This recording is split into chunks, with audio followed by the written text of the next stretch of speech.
So, what you guys been doing this week? What's going on? What's the latest news from your area? Let me know. Oh, not a whole lot going on down here that I can tell you right now, Don. We've been kind of following the national news and people trying to kill the president and all that sort of thing. But the United States Secret Service is they got a black mark on their star, I'll tell you. Yeah, they really do, don't they? Yeah. I mean, it's frightening what they aren't doing, and the follow-ups to the July was it 13th Yeah. issue with the president. Yeah, that's just looking uglier and uglier. Yeah, I'm afraid. I'm afraid they're going to have to make major changes in leadership to fix things. Oh yeah, Yeah. yeah. Yeah. It's Maybe that all starts maybe at the top. yes, from Homeland Security. So I wrote down some notes, some discussion things today. I think we can get into. The first one I wanted to clear up the 100,000 registered voters. It turned out that everything we heard about it was totally bogus. This is about disenfranchising voters, and that's what the AZGOP is. Joined the lawsuits because Stephen Richter, your Maricopa County recorder, he's trying to disenfranchise those people, keep them from voting, at least in the state, on the state side. Go ahead. Well, I was just going to say, the issue, if you weren't aware of it, was the fact that at the time there was some kind of slip up about proving U.S. citizenship for those 100,000, 98,000 voters. Right. They've been voting in Arizona for years. They've lived here for years because this slip up in the database occurred 10 or 15 years ago, and so it's not as ominous as it sounds. It's not like we had 100,000 Venezuelans. Oh yeah, yeah. Vote, but it is still. And of course, Richter wasn't the reporter back then. Right. Yeah. Yeah. And they somehow discovered this. I wonder why. But I wonder why he chose to. It was a government error, and I wonder why he's chosen to. He's made the choice to disenfranchise them. Well, I thought that the court had held that they couldn't clear those people off the rolls. Oh, did they rule? Did they go ahead and rule already? I thought that's what I read. Jeff, do you know anything about that?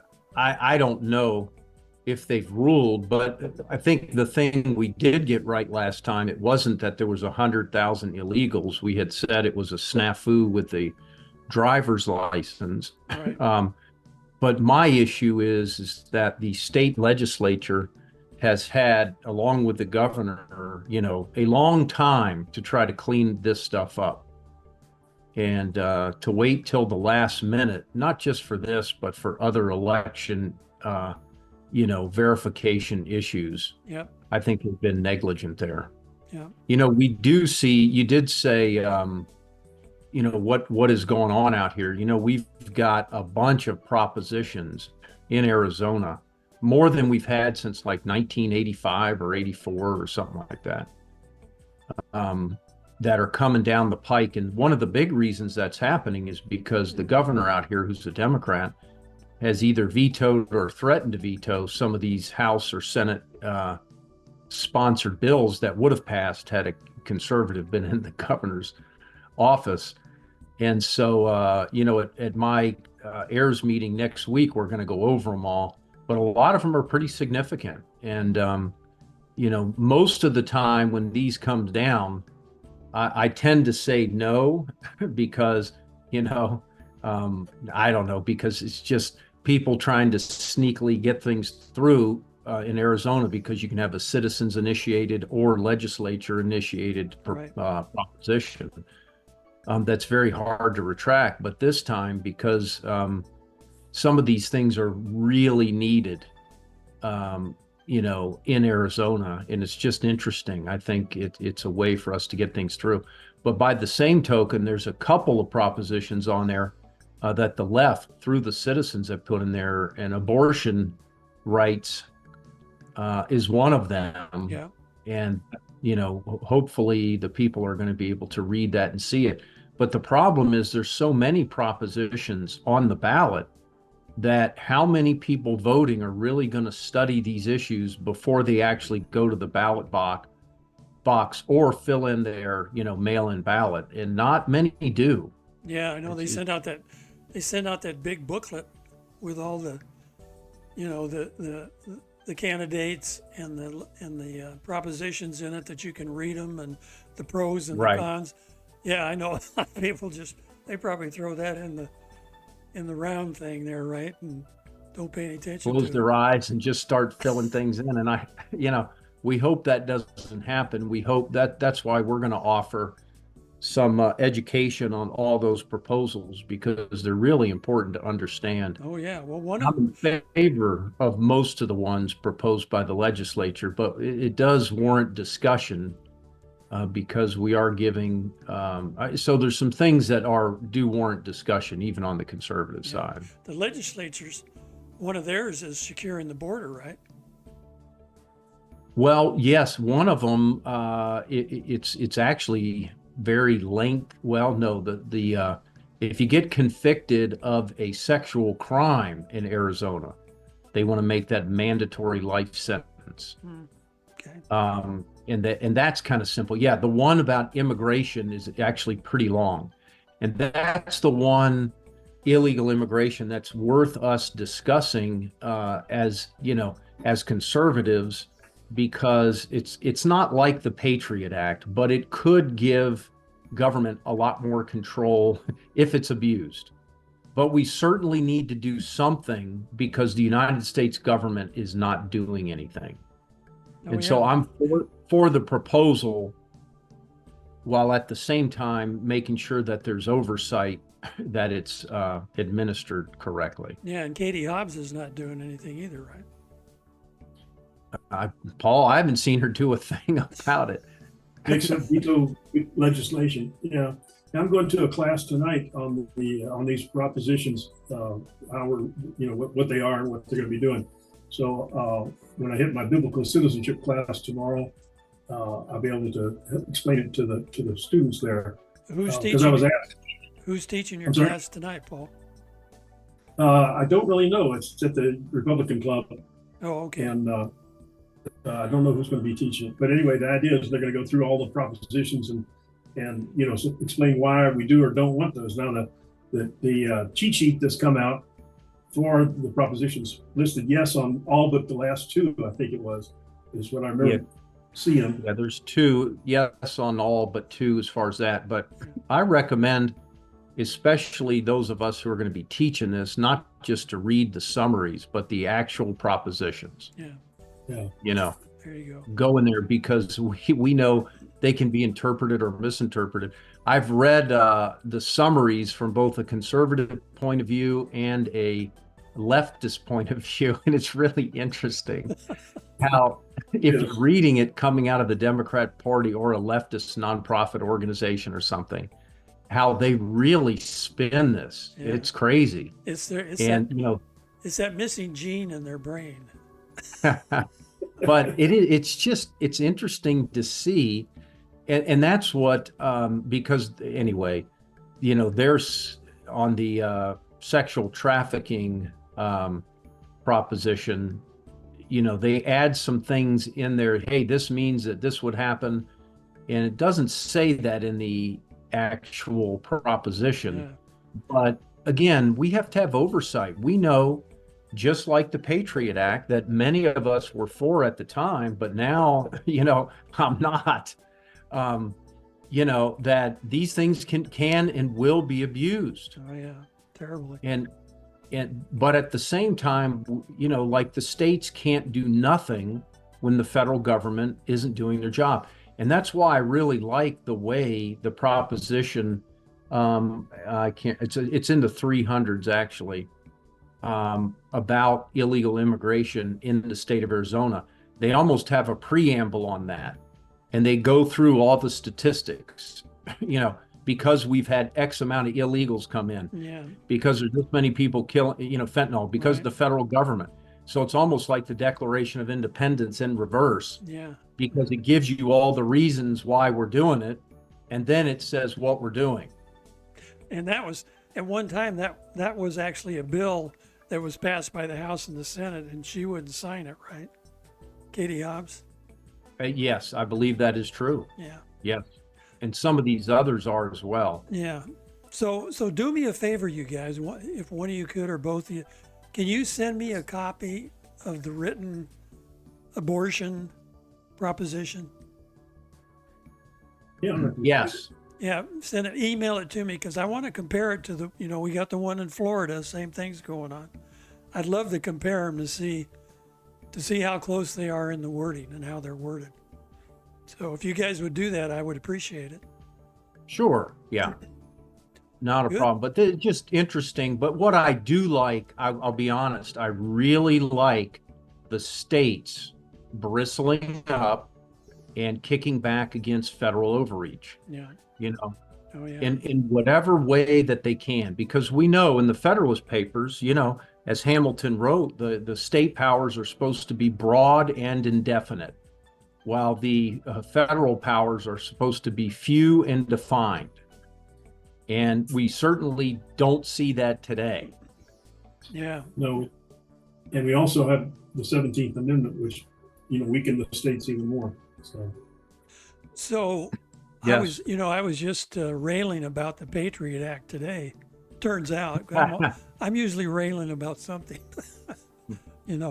Anyway, I was thinking about, the Patriot Act was written after 9/11 so that government agencies would begin to communicate with each other. Right. So that they wouldn't all be off doing something, finding out information. That's how it was sold. Yeah. And sharing that with your other agency. And so they put everybody under Homeland, and think of the billions of dollars now that we have spent. And we've come along 20 years, 23 years now. And now we have these assassins that one of them tried to shoot Trump, one of them wanted to shoot Trump. And they had a lot of information about both of these guys, many more than one of the agencies in the government did. And they didn't do anything to communicate with the other ones.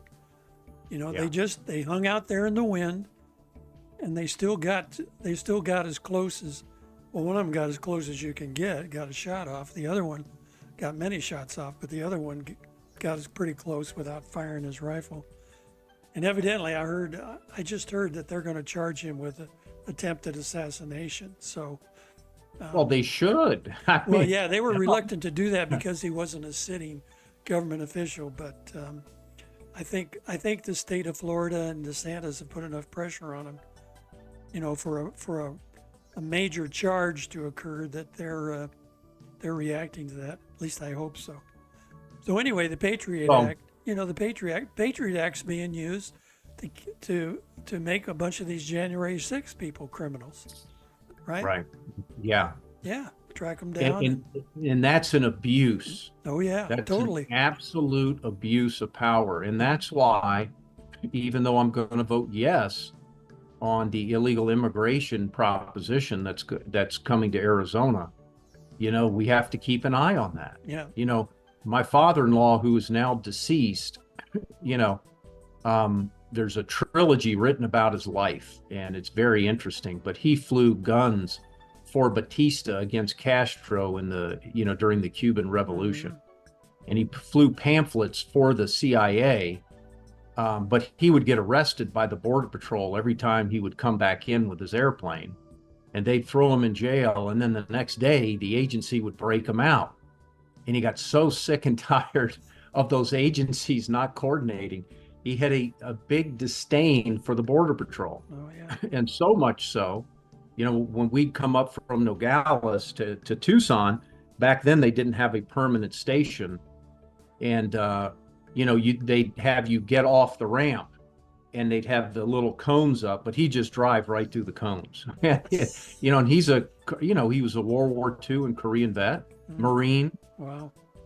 And they threatened to arrest him, and he said, to do your best, call your boss, So the point being is this, we have to be very careful of our rights and liberties, and we don't want to give police, the ability to stop us and check papers, you know, Yeah. Oh, yeah. indiscriminately. There's a fine line, you know, Yeah. and if you're going to err on the side of liberty, but at the same time, as we learned from Lincoln, you know, I preach his Lyceum speech, his first public speech.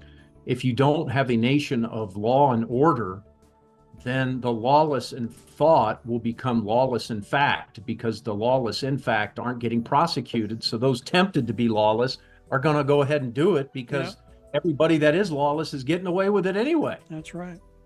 Yeah. And I don't know that fine line, but we know it when we see it. Yeah. Either way. And we know the Patriot Act has gone awry. And anyway. Yeah. No, it's just sad. I mean, it's not only unintended consequences, but it's purposeful abuse that we get into so many problems, right? That people they don't have enough character and integrity to, and if they had a question about something, or if it was unsure, that I know that the state legislature, when they write a bill, they always have all their legal beagles look them over real close, right, to see if they're going to pass muster and et cetera. But don't they do that same thing at the federal level? But we need people in these offices, in the FBI, in the agency, in the Border Patrol, and that actually adhere to the Constitution. We need Calvin Coolidges that don't try to find ways around the Constitution, but say, I can't do that. When have we had a president, you know, well, let's just put it this way. Most of our modern day presidents, when they want to get something done, they try to look for ways around the Constitution rather than being limited and being respectful of why we have that document.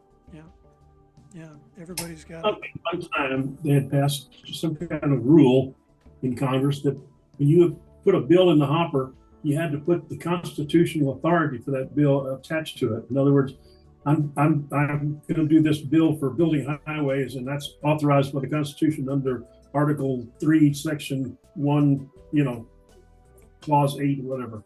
But I don't think they either did that or stuck with it. But I remember hearing that was something that was being considered, and I thought, well, that's a great idea. If you can't justify in the Constitution what your bill says it's going to do, then it shouldn't even go in the hopper. Right. Shredder right next to it, and you just slip it right in there. Because that would have to mean that they would know the Constitution and the limits on power. But I could go through every president. Look, when they said Trump violated the Constitution left and right, I really give Trump a B+ or A- with it here. Probably no, I'd say a B+, because he messed up probably on two issues. One was the bump stock law. I mean, that's an absolute violation of the Constitution. And the other one was, of course, trying to get Vice President Pence. But if you compare that to what Obama tried to do and what Biden has done, okay, it is like a drop in the bucket of the Atlantic Ocean. And you know, and when they called him out on things like keeping apparently Muslims out of Muslim countries, you know, and saying that was unconstitutional. No, it was not, you know, and he had the 1952 McCarran Act and all these other ones. But then where do you see those same people coming after Trump trying to hold Biden accountable for forgiveness of student debt and these unilateral almost treaties that he makes, you know, with Iran without the consent of the Senate, with these issues on climate change and all these unilateral edicts coming down. And you do not hear.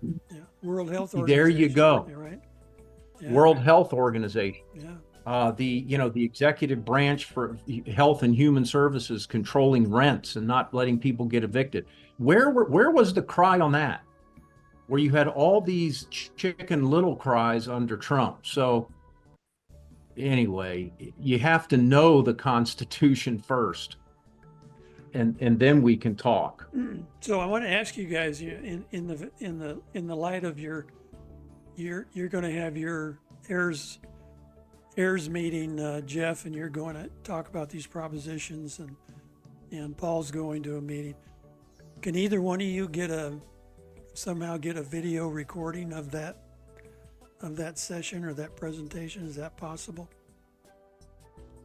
We have, Paul, I will try. We have tried to do that for years. Don, we need you back in Tucson to come up and do that. So I can't promise, but what I was going to say was, if you could, you get it to me, and then I'll get it up on one of the channels, right? Sure. So more people can have access to it, especially that issue. But yeah, because anything we can do to communicate with anybody. And by the way, I wanted to let you guys know we're getting a lot more. We're getting 4, 5, 6 times more views on Rumble than we do on YouTube. Oh, wow. I don't know why. I can't explain to you why, because I don't put any different. I put the same program on both channels. Yeah. And I also put the same verbiage in the description of the session. It's identical for both. So, but I think the free speech people are going to Rumble. Yeah, I think that's what I think's going on. Yeah. Yeah. I mean, people are tired. I don't know why people like Jordan Peterson even put his stuff up on YouTube anymore. Right. Why don't just say you're going to Rumble? Yeah. Because then you don't have to worry about what you're talking about or what you want to convey being taken down. So the next topic that I'd like to present to you guys is Kari Lake, and what you guys think is going on with this, with the discrepancy between Trump support, which I checked today. Trump is leading in Arizona 50-45 right now. The latest poll I saw. Kari Lake is trailing Gallegos 43, I think. I think she's 6 behind. Yeah. What do you guys, each of you, give me your opinion? What is the discrepancy there? Paul, you want to go first? Yeah, I'll go first. I mean, I can tell you what I see now. Whether I'm right or not, I don't know. But well, no, that's right. That's what we want to know. Gallegos' lies are better than hers. That's the only thing I can tell. He's got Republicans trashing her. Confessed Republicans trashing her, and the way they're doing it is she ran for governor and didn't get that, so now she's going to run for the Senate. She just wants some power and that sort of thing. That she doesn't have a plan and all that kind of stuff. But I will admit that there's been some Marines that have come online for Lake, actually almost not far Lake, but against Gallego, saying he's not upholding the standards of the Marine Corps. So, like I said, all I can see is more people are taken in by his lies than hers. That's all I can see. I don't know what the problem is. I got a sign in my front yard, so everybody that drives up and down my street knows her. Well, I'm certainly going to vote for Kari Lake, but in the primary, I voted for Sheriff Mark Lamb, because I think he would have been a better candidate. Right. And the reason I thought he would be a better candidate is he could, even though he's more conservative than Kari Lake, but it's because he hasn't ticked off quite a bit of the McCain wing of the Republican Party in Arizona. We have to remember that, what is it? Nixon said, familiarity breeds awe or contempt, right? And there's a lot of Republicans that do not, even if a Democrat gets in, they do not want to see her elected. Yeah. And that's a sad thing. But she has lost some people because of things that she said and ruffled feathers. And so there's been some tough talk, and this is, not from this effort to run for Senate, but back when she ran for governor. And some of these memories are like elephants, and I think that's hurting her. So I think, and I'm really going to be sad to say this, but I don't think she's going to win, because I think there's some Republicans out there that want to see some Schadenfreude against her. They're just going to be like, nope, you tried to burn us a couple years ago, and they're angry with her. Yeah, still. And I heard a very popular radio host, who I won't say names, in Arizona, and really think that she's the Beto O'Rourke of Arizona, And I don't think she's going to run again for anything if she loses this. And look, I still hope she wins, and I'm one that will support her, but I think she did tick off some of the establishment Republicans. Yeah, I think you're right. I found an article today, and I'm looking at it now, and here's the three things that they pointed out. One of them was her flip-flop on abortion. Yeah. That's they say that's hurt her. The second one was when she during the primary, when she called Mark Lamb a coward. Yeah. She was speaking in the vein of, because he didn't support her argument about the election in 2020. But a lot of people just heard she called him a coward. So Mark Lamb. I know, she lost the endorsement of the Arizona Police Officers Association because of that. That's ticking people off. Yeah. I mean, Mark Lamb has got to be one of the most, if he didn't call for what she wanted him to call for, it's because he didn't totally believe it. Right. Yeah. And he endorsed her, and so yeah, he doesn't hold any grudge against her. But now here's the third thing that I wanted to mention, and maybe you guys know more about this, maybe you don't. I have a little teeny bit of inside baseball on this, but and I'll share it with you guys. But it's the situation that it presented itself with Jeff DeWitt.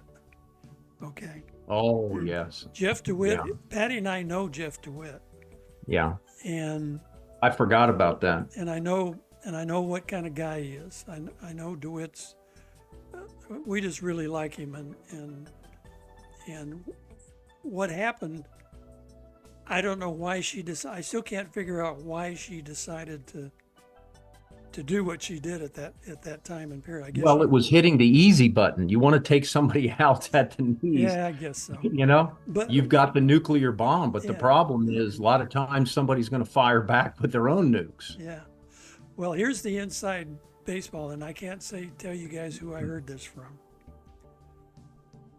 What I heard was from a pretty prominent Republican person was that I think is kind of in the know, that Trump is the one that asked Jeff DeWitt to ask her not to run.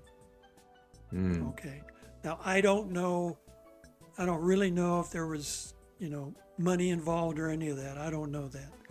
But he didn't think that Kari Lake could win, and he didn't want her to run it again in Arizona. Okay.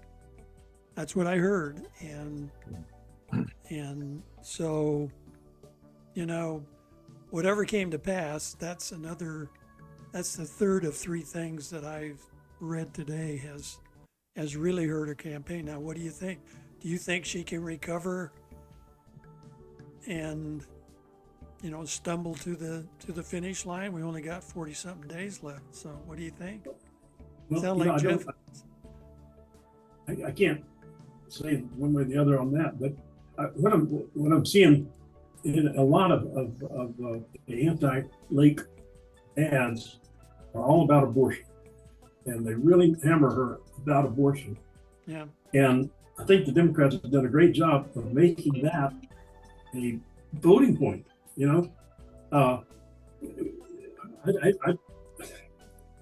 It's so weird. We want to murder our babies. and we're not going to vote for you if you won't let us murder our babies.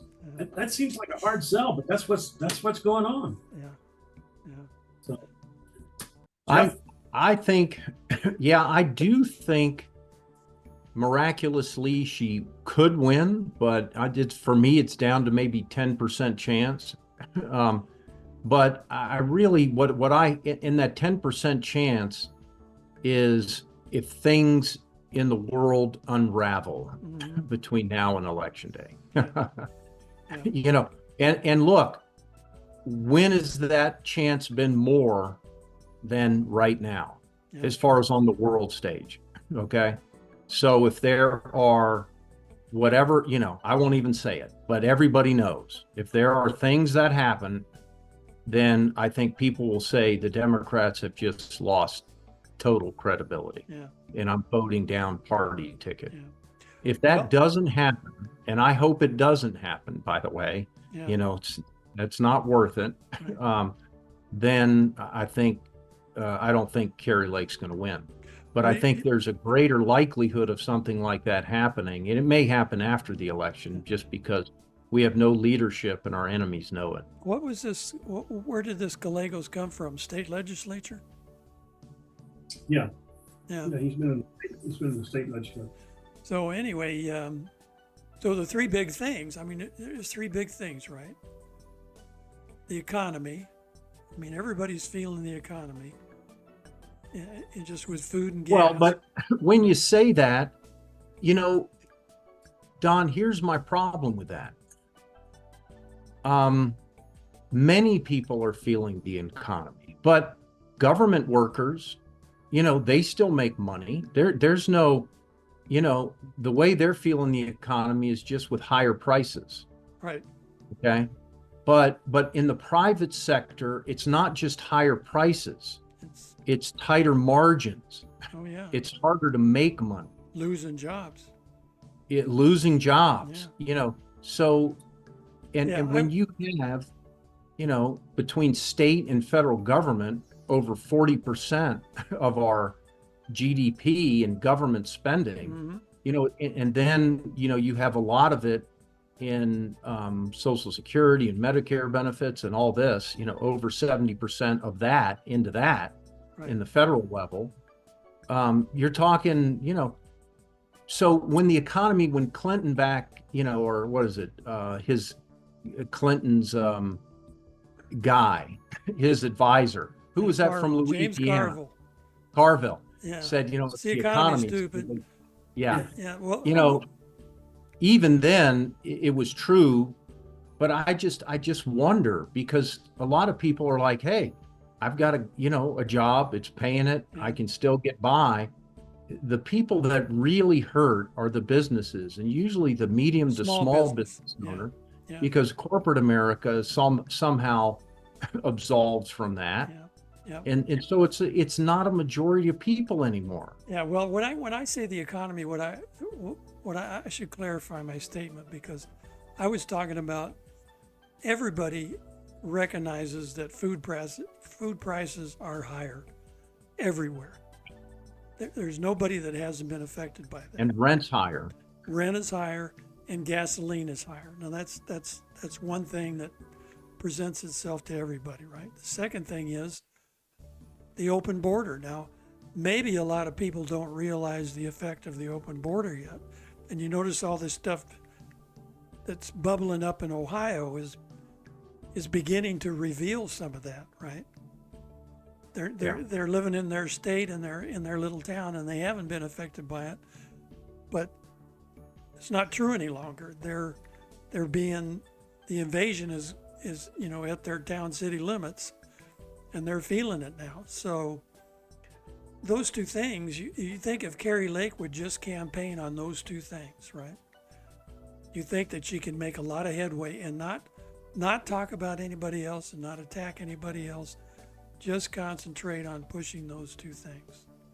That would be my recommendation to her for the last 45 days, because how else is she going to make up that ground? Yeah, well, the government tries to hide the immigration problem as much as they can. I course think they do. Paul had mentioned this last time, or Bobby, Yeah, how they rent out whole hotels or apartments, keep them yeah, on one floor and try to hide it. I know a business associate of mine who bought a hotel in a town just east of Tucson, and it is all full of illegals, and that's his business. yeah, And so there is a kind of a almost underground. And so when you try to keep it hidden, it's so that the average American person doesn't feel the impact. yeah, But yeah, eventually we are more and more. It's kind of like COVID. When the COVID money started coming out and everybody got their check, and I saw my son, who was, let's see, he must have been 24, 25 at the time, and he got his $1,500 check and he was all happy. And I was like, you know, you are going to pay that back a yeah, yeah. 1,000 times over. Everything just went up $1,500. You should be crying Yeah, right now, yeah, and everybody was happy to get theirs, but it was gone. Yeah. And we are paying for the sins of not just spending, yeah, but how ignorant we are as a society and as leadership. I was talking, and I think this is kind of an interesting point about leadership with a group of Air Force people the other day. And one of the things that we came up with as a group, we talked about ambition. And that your ambition is misplaced if you attain a position you do not have the capacity to fill. Yeah. So we see so many people want to be in leadership positions. Look at Biden in the presidential role. Yeah. He wanted to become president. Why? Did he have the capacity to really be president of the United States? No, not at all. Look at Kamala Harris. When ambition exceeds capacity, and we have so many people in that vein in the leadership class where they just want to lead because they want to lead. And we see that in the Civil War, General Sickles and these other guys who just want to be the commander. Yeah. But what happens is they get people killed because they're competent. So anyway, I just thought that was insightful. If we don't think a leader has the capacity for the position, we know their ambition exceeds their competence, and we shouldn't vote for them. And quite frankly, Biden has gotten people killed. Yeah. Oh, absolutely. No, I mean, look, the Ukraine war, there's no way that would have happened on Trump's watch. Yeah. Right. That's hundreds of thousands of people. Yeah. We know Afghanistan pullout wouldn't have happened. Yeah. Most likely the Hamas invasion wouldn't have happened. Right. Okay, so we can just go down the list. Oh, I know, yeah. And yet, although he's not running, he argues now, he got up in front of the UN and said, well, I didn't run because I'm not interested in power. I'm just interested in the country, right? And yet he's still president, and he still wants the power, right? Right. So look, and to pick on somebody else too, we saw that out of McCain. I mean, Oh yeah. Look, I think McCain did some great things, and I don't want to rail on him, but it would have been much better to let somebody from the new generation come up. Yeah. Ruth Bader Ginsburg. You look back, and she could have retired at an opportune time. Yeah. Yeah. Oh yeah, yeah. We had another justice. So yeah. Very interesting stuff. So give me your final prediction on Kari Lake, Paul. Sadly, I don't think she's going to pull it off. I just think it's going to be too much of a steep climb. And Jeff, you gave her 10% chance, Jeff? Yeah, I give her a 10% chance, and sadly so, because Arizona needs a Republican leader. Well, the country really needs that seat. Yes. I mean, it's so important for the Senate. Yes. Yeah. And era. Yeah. So we do need the seat, and I'm sad to say, well, yeah. So yeah, Senate, not governor. She missed the governorship. Yeah. We need the Senate.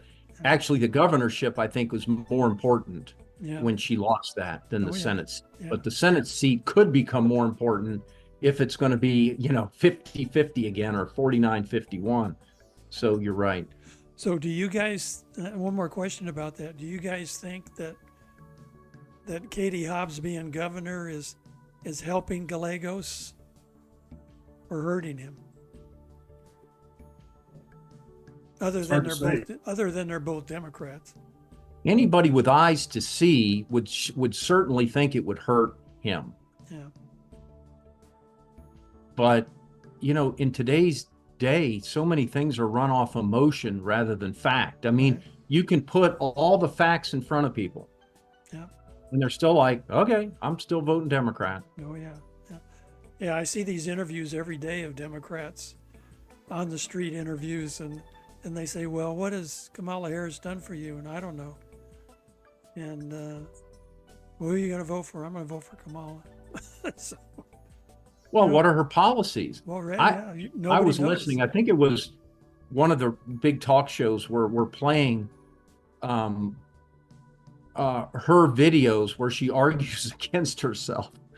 So you wouldn't even have to have Trump say anything. Yeah. She'd vote for, fracking and against it, for hard borders and against it, all these, and you wouldn't have to argue anything. Just let her debate herself. I think that'd be a brilliant strategy. Yeah.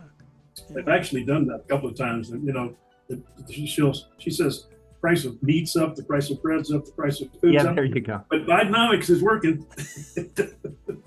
And then what did Tim Walz say the other day? We can't take 4 more years like this. Yeah. And we agree, Yeah. but we're not voting for you. Well, that's good. Okay, well, let's hope that she can pull it out. I'm not so sure, but let's really hope she can. It'd be good for the country, hope. and good for Arizona. So, Yeah. so on our last, well, I want to throw one in here before we get to. You guys, did you guys see the email about the committee in the Congress that met and talked about the mass casualty event?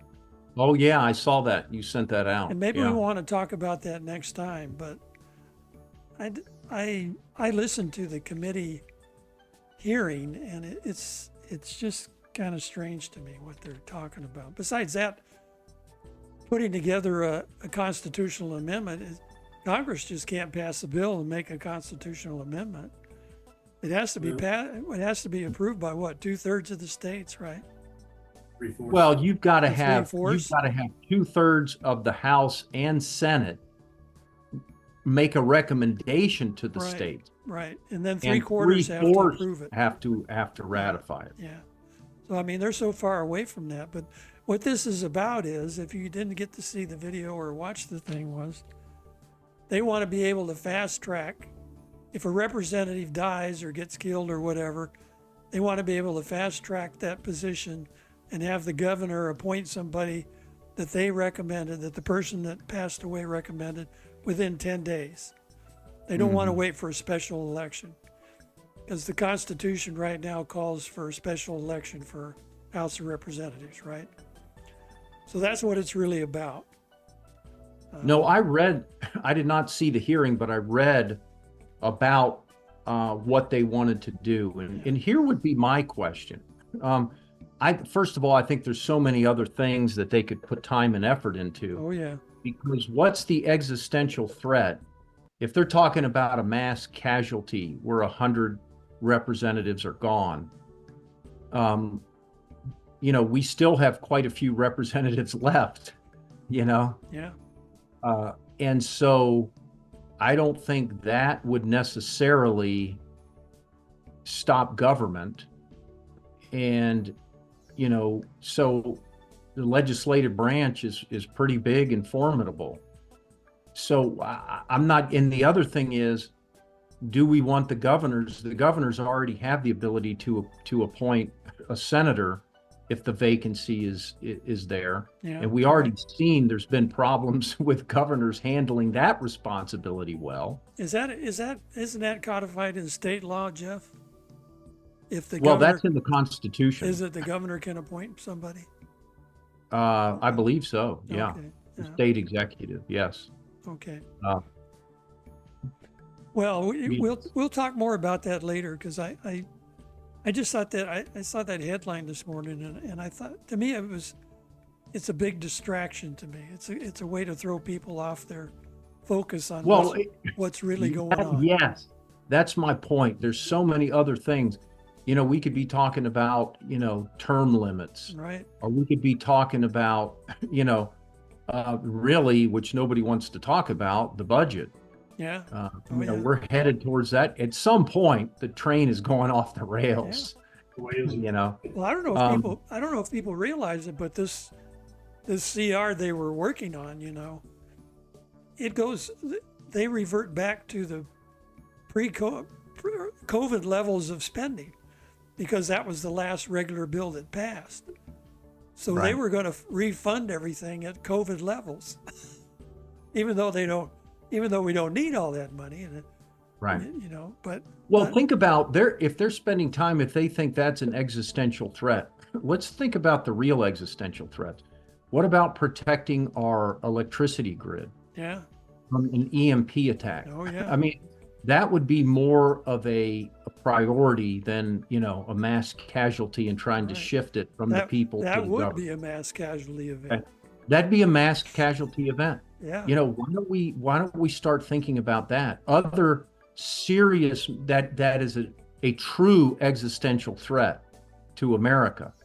And you could think of any number of those. Let's talk about these terrorist cells that could take out Trump or any other executive position. Let's talk about the abuse of power within the FBI and the other governmental agencies. That's an existential threat to our federal government, because when the people lose all faith in that, it's just, and you don't respect authority, that's an existential threat. Yeah. How about an existential threat of educating our executive branch employees, the bureaucrats, on the Constitution and their limitations of power? They ought to give them a class when they walk in the door. Exactly, and they can't legislate 25th, from their bench. Yeah. There's a lot of existential threats, and that is not one of them. Well, you have so many. You got so many Republicans or conservatives that, we want a conservative Supreme Court because we want them to rule according to the Constitution, and yet they themselves that are preaching that don't know the Constitution, right? So it would be good that those people familiarize themselves with the Constitution. So yeah. Well, it's kind of interesting when you go back and look at some of the rulings from the Supreme Court over the last few years. You really get a sense of which justices really do have a firm foundation in the Constitution, and which do not. Yeah. And it's very easy to see on the liberal judge side that, they're just making things up. And that's the way they interpret it, that it's a living document according to their definition of living. I also think it's a living document, but not the way they define it. And Jeff, it's just like you were talking about a Democrat and a Republican reading a proposition, right? Right. It's in the same vein. That's how they read the Constitution. But it's real, because we know it's real. a lot of these statutes and laws that are passed, one person will interpret it one way and one will interpret something different. Yeah. Just look back to in the Clinton era, if you remember, he was trying to bail out Mexico with $30 billion. Okay. And he did an executive order and it was shot down. Yeah. And so instead of listening to that, he went back and found a Carter era law that was passed that had nothing to do with what he wanted to do, but somehow thread his needle through that and, and still did the bailout. Kind of like what Biden's trying to do with this bailout of loan Student forgiveness. loans, Yeah. And you got And you got January 6 people that have been convicted on a law that was passed during Enron never intended. about shredding documents, right? Yes. And they turned that all around and threaded the needle and charged them with disrupting a meeting. But why did the American people put up with that? I mean, I don't and the know. thing is, the left has been so good at demonizing all of those who went in as crackpots and evildoers. And look, there probably were a couple among them. Yeah. But from what I've seen, especially what's come out since almost 4 years ago, is that some of these people do not, maybe they deserved a month or a slap on the wrist. Sorry, maybe they did deserve something, but some of these, maybe it was a level 2 or 3 infraction and they're getting an 8, 9, or 10 punishment. Yeah. And that is not supposed to be the way we work. That's right. And plus, I was watching. we're supposed to get your day in court, right? Yes. Due process. But I was watching we were watching a series on Wednesday in the morning called The Chosen. It's about the life of Jesus and the, it's a great show. That's a great all that series. sort of thing. Yeah. And the session today is very interesting. In the temple, the Sadducees and the Pharisees were talking back and forth, and they started discussing Pilate and what he was doing to the Jews, and they were talking exactly what Merrick Garden is doing to the J6ers, and that is slapping mosquitoes with a sledgehammer to put fear in everybody's heart. But we don't want to go up against the federal government because we can't afford to go to jail for 8 years, that sort of thing. Yeah. What we should be doing is going to Washington and making them shut down and leave their jobs. They're so well entrenched. That's the hard part. And nobody wants to go out and be the point man and be the first one shot. Yeah. I know I don't. Well, maybe the good news is that they're all being exposed, and a lot of this stuff is being exposed, And I hope so. But a lot of it, I go back, a lot of it is we've become colonials again. And again, I bring up the COVID thing, but we showed ourselves in the world that we do not value liberty, the risks inherent in that, and the opportunities. We prioritize safety, security, long-term safety, our jobs, our pensions, immediate security, our comfort. It's too difficult to get out and do something. Convenience, it's too inconvenient, I'm too busy, and lifestyle. Yeah. And we've prioritized that. And until the problems become so bad, Washington said, it's a shame in our form of society that we have to feel before we see. And the average Joe and Jane, not Karen's, but Joe and Jane, are going to have to be, they're going to have to be in a position of pain where it feels like they're coming after you too, in order to get mobilized. And it's very sad. And the problem is the patriots that really lead the way are the ones that are the casualties. Mm-hmm. I mean, look at the Joseph Warren in the Battle of Bunker Hill, who was I think he's probably the greatest unknown patriot of the Revolutionary War. Dr. Joseph Warren, people can look him up. And, he was an inspiration to many and was really at the forefront of all our founders. And he was killed at Bunker Hill and bayoneted, and everybody forgot about him, but he was at the forefront and paid with his life. Yeah. And the problem is, I'm not saying we have to, we're not violence. We don't want to die for these things. But if they're willing to die, couldn't we be inconvenienced with the loss of a job or comfort and security and lifestyle? I mean, and so we really, as a nation, have forgotten what it costs to maintain these liberties. We don't even know what liberty is anymore. And I hate to be a downer, but this is because we've let our education system go. Yeah. And we don't teach our children. Yeah, no, you're right. So that's what we're all about, trying to educate. Yeah, that's right. So okay, I'm gonna give you guys one more challenge here. And I don't know if you heard about this story, but did you hear that Soros is trying to buy 200 radio stations? I heard nothing about that. Yeah. Yeah, in fact, I think what I read was the FCC giving him authority. Yeah, I think they approved it. So is that a distraction, or is that something to be concerned about? What do you think? My first blush is it's nothing to be concerned about because nobody listens. And when I mean nobody, how many successful liberal talk show hosts are there? Yeah. None. I mean, there's a couple, Yeah.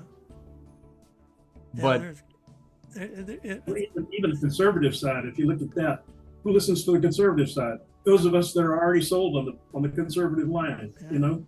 Yeah, the only one everybody listened to. Everybody listened to Rush, of course, but Yeah, but, Yeah. but who was listening to Rush? It was people who believed the same way Rush did. yeah, So how many converts did he actually draw in with his wonderful stories and insight and wisdom? Did he actually convince anybody to turn in their D and pick up an R? I think he did over time. I think the big thing with Rush is you start the kids young, and you educate them, yeah, and I'm very grateful for that kind of insight, because the other thing is Rush and other talk show hosts like him, and there's really nobody like him, but can also educate us, and give different views and opinions. And I think one of the things I learned from Rush back in the day is to fight absurdity by being absurd, and pointing out the absurdity of certain things. yeah. He And was calling- really good at that. Well, yeah. This became a lot of people got kind of riled up. They heard about Soros and the 200 stations, and it's some media company called Webster. I don't. It's not West. Well, listen, It's not. I think let them waste all their money, bankrupt them, and get them out of the way. Yeah. Well. Suck all the money out they can. Yeah, that's right. And if nobody listens to them, nobody's going to advertise on the show, and it's going to go dead anyway.